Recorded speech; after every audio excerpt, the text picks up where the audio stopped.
Je vais vous montrer cette fois-ci une application complète que nous allons détailler qui va nous permettre de faire des suivis de missions ou de chantiers avec des barres de progression et des pourcentages.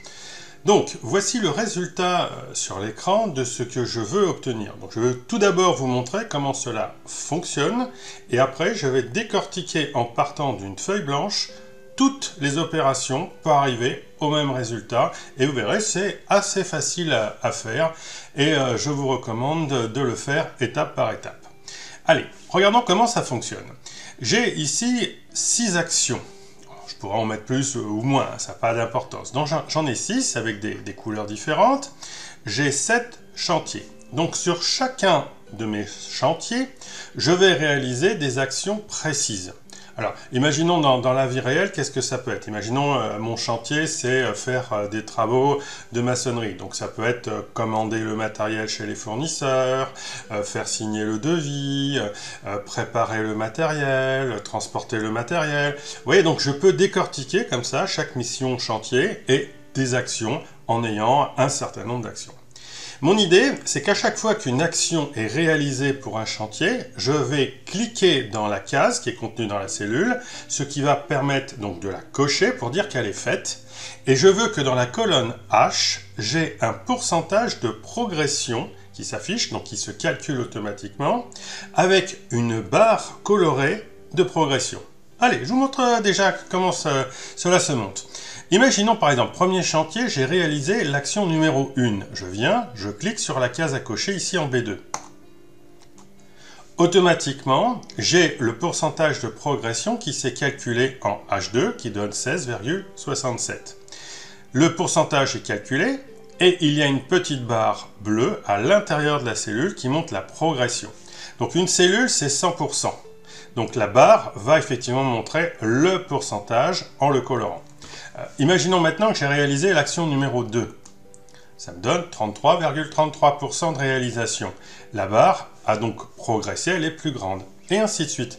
Donc au fur et à mesure que je vais réaliser mes actions, je vais donc avoir le pourcentage et la barre qui progresse. Et je peux faire ça sur n'importe quel chantier et dans n'importe quel ordre. Donc je ne suis pas obligé de les faire les uns après les autres. Je fais exactement ce que je souhaite. Vous voyez le résultat final. Quand je veux revenir à 0 pour recommencer effectivement un traitement, je sélectionne toutes les cases à cocher. Ici par exemple, donc de B2 jusqu'à G8. Donc je sélectionne tout et j'appuie sur la touche Sup du clavier. Ça va supprimer les coches, mais pas tout le travail qui a été réalisé. Donc du coup, je reviens à 0 et je peux à nouveau utiliser l'ensemble de mon tableau pour cocher ce que je souhaite. Voilà, donc ça c'est l'utilisation, vous voyez, elle est extrêmement simple. Après, on peut la décliner pour plein de besoins. Mais comment arriver à monter ceci? C'est donc le travail qu'on va décortiquer dans cette vidéo. Tout d'abord, je vais prendre donc une feuille blanche. Donc ici, j'appuie sur le plus en bas pour appeler une nouvelle feuille, qui s'appelle donc feuille 2. Et je vous rappelle, comme toujours dans la plupart de mes exercices, le classeur que j'utilise et que je démontre dans la vidéo est en téléchargement dans la description. Donc n'hésitez pas à le récupérer et à manipuler, à regarder comment c'est fait, c'est libre, ce n'est pas protégé, vous pouvez l'utiliser librement, pas de souci. Allez, trêve de bavardage, on va directement dans l'action. Donc du coup, je vais zoomer un tout petit peu en utilisant la barre de progression pour avoir un petit peu plus d'espace pour vous montrer ça. Donc au départ, j'ai 7 chantiers et 6 actions. Donc je vais me positionner en cellule A2 et j'écris chantier, espace 1. Je clique sur la case à cocher pour valider ma saisie. Alors pourquoi j'utilise la case à cocher et non pas la touche entrée?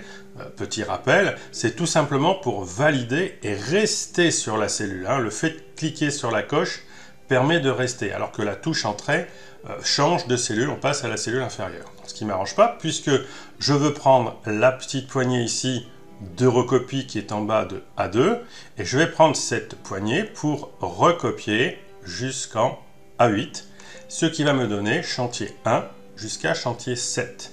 Alors ça aussi, c'est un petit rappel, c'est ce qu'on appelle une série.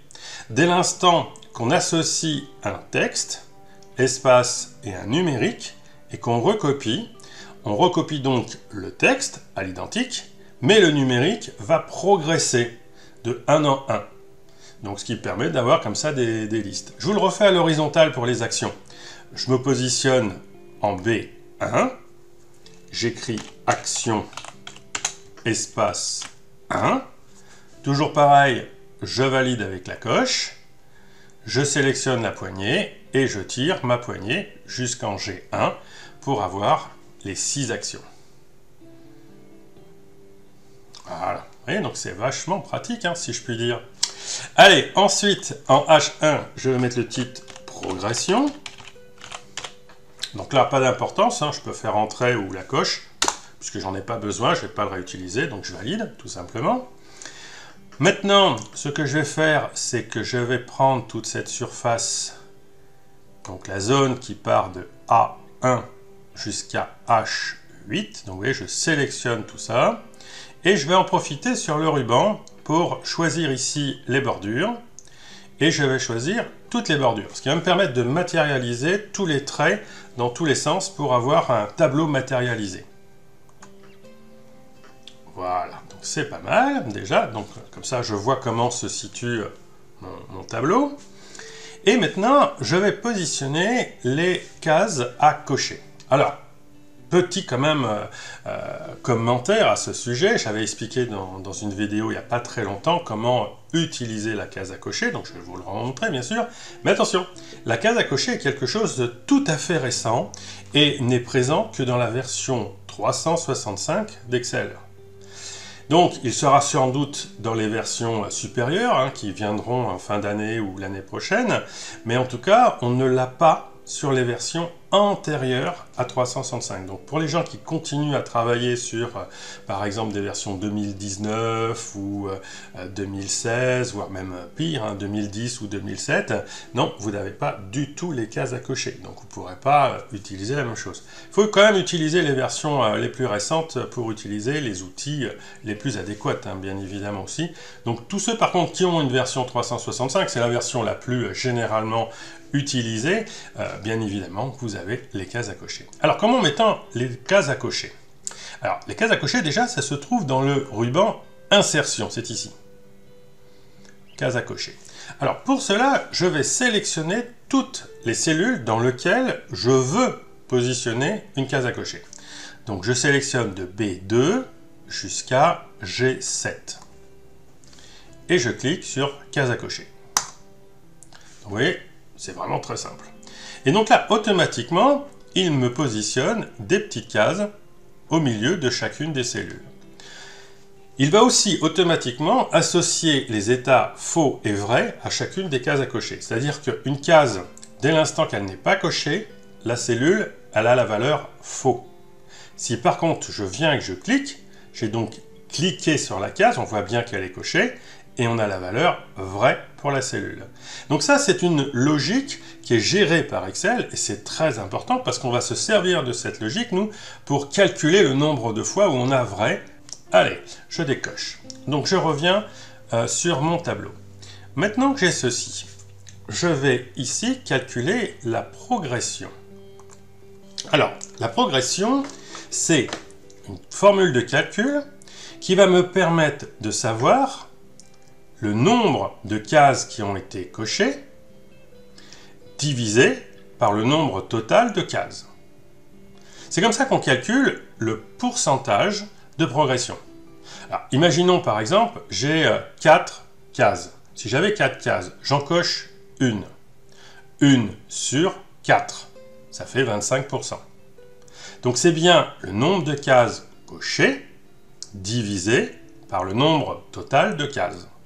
Donc je vais faire la même chose ici. Je vais écrire ma formule. Égale.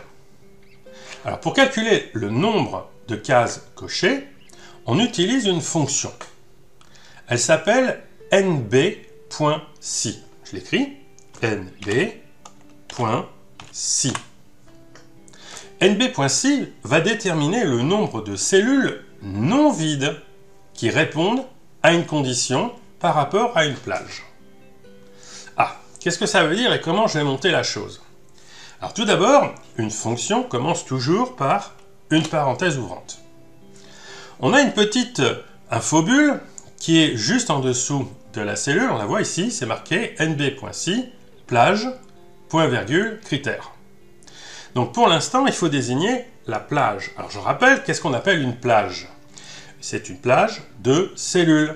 C'est donc un ensemble de cellules, une zone de cellules. D'autres personnes appellent ça aussi des matrices. Mais communément sur Excel, on appelle ça des plages. Donc la plage qui me concerne ici, c'est le nombre de cellules cochées pour le chantier 1. Donc ça va de B2 jusqu'à G2. Donc je prends ma souris et je vais glisser ici de B2 jusqu'à G2. Et je relâche en G2. On voit bien que toutes les cases sélectionnées, donc les 6 cellules, sont en bleu. Et dans ma formule, j'ai bien B2 2.G2, ça veut dire B2 jusqu'à G2, c'est en bleu. Donc il me montre bien ce que je viens de sélectionner. Donc je m'auto-contrôle. Maintenant, on va mettre le point-virgule, qui est le séparateur d'arguments. Et en mettant le point-virgule, Excel me montre dans la petite infobulle en bas que maintenant il faut désigner le critère. Alors, le critère, je vous l'ai dit tout à l'heure, je le répète, j'aimerais connaître, pour avoir ma progression, le nombre de cellules cochées. Et donc, quand une cellule est cochée, je vous l'ai montré, c'est une logique, il va dire vrai. Parce que par défaut, tout est à faux. Donc moi, ce qui m'intéresse, c'est d'uniquement compter les cases qui sont vraies. Et bien là, tout simplement, on va écrire vrai. C'est pas plus compliqué que ça. Et je ferme ma parenthèse. J'ai donc bien la plage de données sur laquelle je veux faire mon traitement, et j'ai bien le critère que je veux appliquer sur cette plage. Donc, combien de cellules dans cette plage sont vraies? Ben là, si je valide avec la coche, il me répond 0. Bien sûr, aucune case n'est cochée. Mais si je coche par exemple B2 ici, vous voyez qu'il passe à 1. Une case est cochée. Si je clique sur C2, 2 cases sont cochées. Et ainsi de suite. Vous voyez, je peux aller jusqu'à la fin comme ça, et j'ai bien mes 6 cases. Donc il a bien compté le nombre de cases qui sont cochées, donc à vrai, dans la zone qui va de B2 jusqu'à G2. Donc ça fonctionne jusque-là. Allez, je vais effacer. Super. Je reviens à 0. Alors, je n'ai pas fini ma formule, pour autant. Là, pour l'instant, j'ai juste calculé le nombre de cellules qui ont une case cochée. Maintenant, il faut que je divise ça par le nombre de cases pour avoir un pourcentage. Je reviens sur la formule, donc je reclique en G2. Pardon, en H2. Je vais donc diviser par le nombre de cellules. Alors, il faut pour cela modifier la formule de calcul. Je viens dans la barre de formule et je clique avec mon curseur d'insertion, je clique à la fin de la barre de formule. Donc juste derrière la parenthèse fermante. Mon curseur attend. Je vais mettre le signe de la division. C'est ce qu'on appelle le slash ou barre de fraction. Donc mon diviseur, ça va être le nombre de cellules. Alors la formule qui permet d'avoir ça, c'est NB-val. NB-val. NB-val va donner le nombre de cellules dans une zone qui ne sont pas vides. Et bien évidemment, entre B2 et G2, j'ai des cases. Elles ne sont pas vides. Donc, j'ouvre ma parenthèse et je sélectionne une nouvelle fois de B2 jusqu'à G2. Et je ferme ma parenthèse. Donc vous voyez, la formule là, cette fois-ci, est terminée. Donc, j'ai nb.si qui me compte le nombre de cases qui sont vraies, donc qui sont cochées, divisé par le nombre total de cases. Je valide, j'obtiens 0. Je coche une case. Ah, il me dit 0,16. Je coche 2 cases. Il me dit 0,33. D'ailleurs, c'est vrai, hein, j'ai 2 cases cochées sur les 6. C'est donc un tiers. Donc un tiers, c'est bien 0,33. Si maintenant j'en coche une troisième, il me dit bien 0,5, parce que j'ai la moitié des cases cochées. Donc ça fonctionne bien. Et pour être sûr que ça fonctionne vraiment très bien, je vais jusqu'à la fin, c'est-à-dire je coche toutes les cases et je dois obtenir 1, c'est-à-dire 100%. Alors, Excel, quand il fait des calculs avec des divisions, il met toujours des valeurs numériques. Et 1 représente 100%.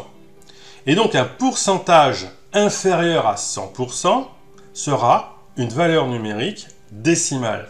La preuve, si je retire les 3 dernières cases cochées, j'en ai plus que 3 sur 6, donc ce qui me fait bien la moitié, 50%, ça donne 0,5. Alors ça, c'est petite gymnastique un peu mathématique qu'il faut acquérir, qui n'est pas méchant, mais bon, il faut s'y habituer. Donc sur Excel, hein, les pourcentages, c'est toujours par rapport à 1 égale 100%.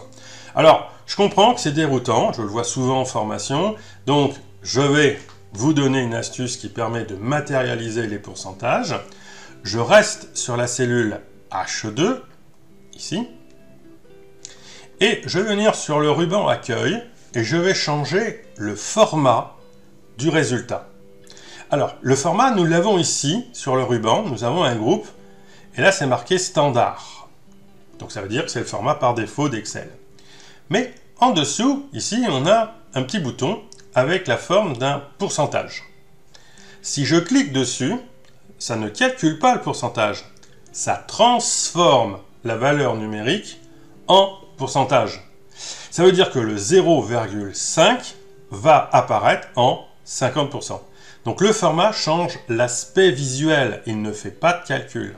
Je clique, j'ai bien 50%. Si je recoche toutes mes cases, j'ai bien 100%.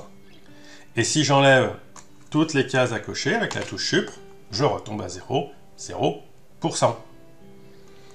Bon, c'est pas mal ça. Donc je commence à avoir des informations très intéressantes. Petit rappel, pour vous habituer quand vous débutez, ça ne sert à rien de faire une manipulation et de recopier systématiquement vers le bas pour voir. Vous placez tous vos calculs, vous faites tous vos changements de format, vous faites toutes les manipulations que vous avez besoin sur la première cellule. C'est seulement une fois que vous avez terminé qu'on recopiera vers les autres cellules. Hein, c'est pour ça que je ne prends pas tout de suite la manipulation de recopier, recopier, recopier. C'est quelque chose que je vois aussi très souvent chez les débutants. On veut voir tout de suite ce que ça donne. Donc on recopie, on recopie, on recopie. Donc en réalité, vous travaillez beaucoup trop. Hein, vous faites toutes vos manipulations et on recopiera plus tard. Voilà. J'ai pas tout à fait terminé non plus. C'est pour ça que je dis ça. Maintenant, j'aimerais pouvoir faire apparaître à l'intérieur de ma cellule la barre de progression. Alors ça c'est du visuel, et le visuel c'est donc aussi un format, et ceci se trouve dans une commande du ruban accueil qui s'appelle la mise en forme conditionnelle. Nous l'avons ici, mise en forme conditionnelle. Donc la mise en forme conditionnelle, c'est ce qui permet d'attribuer des formats, donc des couleurs hein, éventuellement, en fonction de conditions. Tout simplement. On va le faire ici, sur notre premier chantier. Donc, je vais rester positionné sur H2, et je vais donc activer cette commande mise en forme conditionnelle. Alors, il y a beaucoup de choses, hein, j'ai déjà eu l'occasion à plusieurs fois de montrer son utilisation. Nous allons nous créer cette fois-ci ce qu'on appelle une nouvelle règle. Je vais déplacer la boîte pour la mettre à côté, pour bien voir ce que l'on fait en même temps. Voilà. Alors, il y a plusieurs propositions de règles. Je vous propose cette fois-ci, très simplement, de rester sur la première. Je vais faire ce qu'on appelle une mise en forme des cellules d'après leur valeur. En bas, on vous propose de déterminer quel est le style de mise en forme. Donc là, on a une liste déroulante avec plusieurs choix. Quand on fait vraiment très simple et qu'on travaille sur des valeurs qui sont contenues dans des cellules, on dit qu'on va travailler avec des barres de données. En choisissant barre de données, l'aspect de ma boîte a changé. Il me demande quel est le type de données avec sa valeur minimale et quel est le type de données avec sa valeur maximale. Je rappelle, un pourcentage, c'est deux valeurs numériques, 0 jusqu'à 1. Donc ça veut dire qu'en réalité, votre pourcentage est compris entre 0 et 1. Donc, le type, je choisis ici nombre. Je dis 0. Et le maximum, je choisis nombre. Et je mets 1. OK? C'est plus facile de travailler avec des valeurs numériques plutôt qu'avec des pourcentages. Je ne vous cache pas qu'il y a ici le type pourcentage. J'aurais pu mettre 0%, 100%. Ça marchait de la même manière. Mais je préfère insister en vous disant, faites simple, travaillez vraiment sur la valeur numérique. C'est plus juste et ça évitera des erreurs d'interprétation. Donc, vous êtes sur un nombre entre 0, valeur minimale, et 1, toujours en nombre, valeur maximale. Ensuite, on va lui désigner la couleur que l'on veut donner pour le remplissage de la barre. Alors, par défaut, il vous donne un bleu. Vous cliquez sur la petite flèche et vous pouvez choisir une autre couleur. Donc, je vais mettre un bleu un peu moins, voilà, un peu moins foncé, quelque chose d'un petit peu plus doux qui reste en fond de la cellule et qui ne perturbe pas la lecture du pourcentage. Voilà, donc là j'ai bien déterminé ma mise en forme. Je vais dire OK. Donc, il ne se passe rien parce que mon résultat est à 0. Maintenant, si je viens et que je clique sur une cellule, vous voyez que mon pourcentage s'est recalculé et une petite barre est apparue à l'intérieur de ma cellule. Si je coche une deuxième case, mon pourcentage change et ma barre a progressé. Là, par exemple, on va voir que la barre atteint la moitié de la longueur de la cellule. Je suis bien à 50%. Et ainsi de suite. Et au fur et à mesure que je vais progresser, ma cellule va avoir sa barre de couleur qui progresse. Bien sûr, à 100%, toute la cellule est colorée. Je sélectionne les 6 cases et je supprime. Je reviens à 0. Donc ça marche bien. C'est pas mal, c'est pas mal, c'est pas mal. Allez, dernière petite chose qu'on va modifier dans notre cellule avant de la recopier. Si vous avez bien regardé, en cochant une case, je vois 17%. Alors c'est pas tout à fait juste. En réalité, c'est 16,66666 comme ça à l'infini. J'aimerais avoir mon résultat sur 2 décimales. Donc ça devrait donner 16,67. Pour avoir ceci, c'est encore dans le ruban Accueil. Dans le groupe Nombre, vous avez un autre bouton qui est ici, qui permet d'ajouter des décimales. Donc je vais cliquer 2 fois sur ce bouton pour ajouter 1, 2 décimales. Donc j'ai bien 16,67. Si je clique sur le bouton d'à côté, je retire les décimales. Donc vous voyez, je peux rajouter ou retirer des décimales. Alors, ça, c'est parfois quelque chose qui arrive dans les manipulations. On fait des calculs, on a les pourcentages, on a les bons décimaux, on refait des modifications de format, hop, on les perd, comment on les retrouve? Ne vous inquiétez pas. De toute façon, tout peut se changer à tout moment. Donc, quand vous avez bien fini vos calculs, c'est là que vous finalisez vos présentations. Donc là, je vais rester comme ça. Ça y est. Donc ici, ma cellule me convient très bien. Je vais donc maintenant pouvoir cliquer sur H2, prendre la poignée de recopie et recopier le contenu de H2 jusqu'en H8. Et donc, Excel, intelligemment, va recopier la formule en l'adaptant à chacune des lignes et des colonnes, puisque, je le rappelle, nous sommes en écriture relative. Et on a également les formats qui suivent et même la mise en forme. La preuve, si je clique sur n'importe quelle cellule de n'importe quelle ligne, on a bien effectivement les pourcentages qui se calculent et les barres qui s'affichent. Donc, ça fonctionne très bien. Allez, j'efface à nouveau les contenus. Et maintenant, je vais faire un petit peu d'esthétique. Allez, je commence par sélectionner donc mes colonnes B jusqu'à H. Donc simplement sélectionnant les lettres de colonne, ce qui permet de sélectionner toutes les colonnes. Et je vais centrer ici, sur le ruban accueil. Ce bouton-là me permet de centrer les écritures. Une fois que c'est réalisé, je vais maintenant faire des doubles-clics sur les traits de séparation entre les colonnes pour ajuster automatiquement la taille de mes colonnes.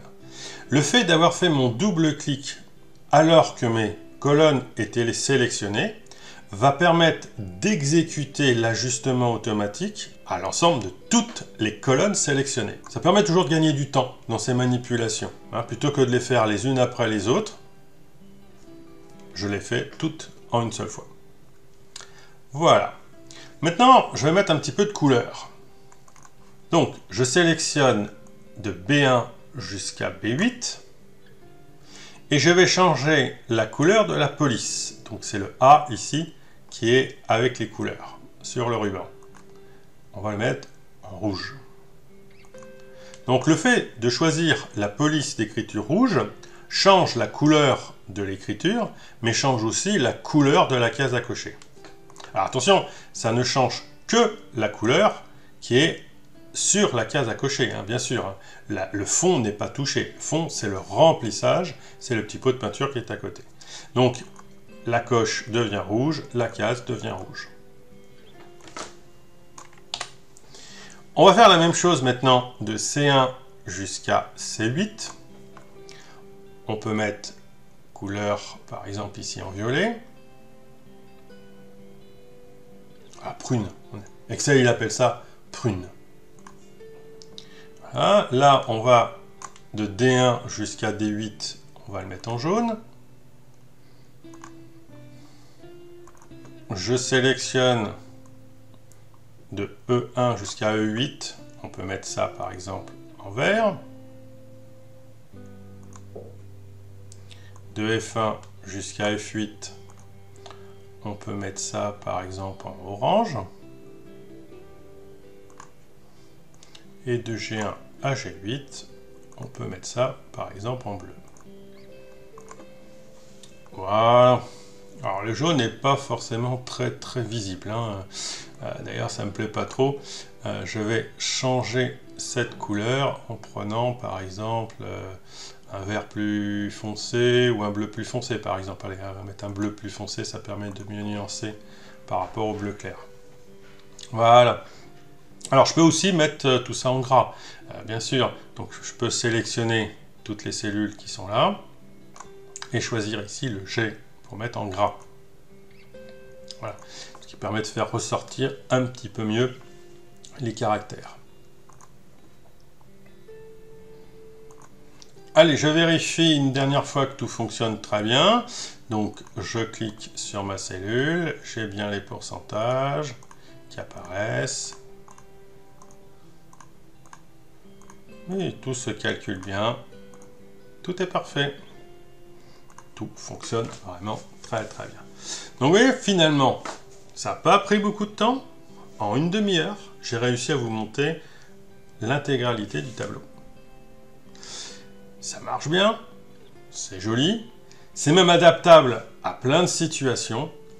Donc je vous encourage effectivement à vous entraîner jusqu'à cette étape et de réaliser ça. Ce n'est vraiment pas trop compliqué. La chose peut-être qui peut demander un petit peu plus de réflexion, c'est juste la formule de calcul. Une fois qu'on l'a comprise, on est capable de retrouver les fonctions et de réappliquer. Voilà, une vidéo un petit peu plus longue que d'habitude, mais qui permet aussi de voir un travail un peu plus complet. Je vous laisse vous entraîner. Je vous rappelle que le fichier Excel est à disposition avec le lien de téléchargement dans la description. Amusez-vous bien.